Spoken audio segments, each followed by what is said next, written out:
Today's tech video, I'm going to show you guys how to use Apple AirPlay on your LG QNED9M.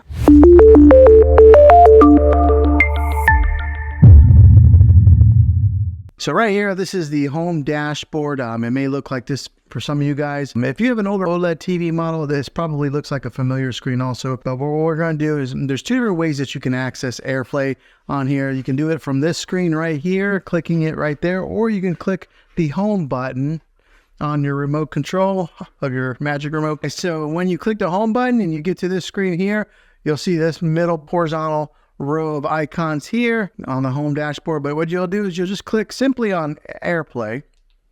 All right, so you'll get to this screen right here, and one thing you want to make sure of is that your Wi-Fi here's my Wi-Fi FBI surveillance vehicle, but you want to make sure that your Wi-Fi on your TV and your iPhone are on the same Wi-Fi. So once you're on this screen here, go ahead and grab your iPhone, and then from the top right, swipe down just like so, and then right here you'll see an option that says screen mirroring.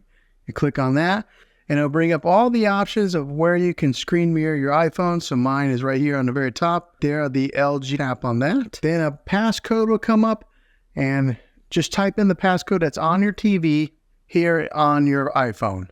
Okay, then click OK.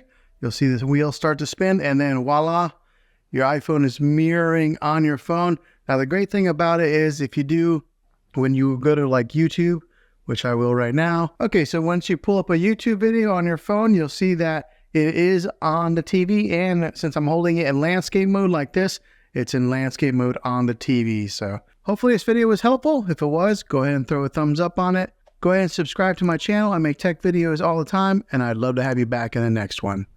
Take care.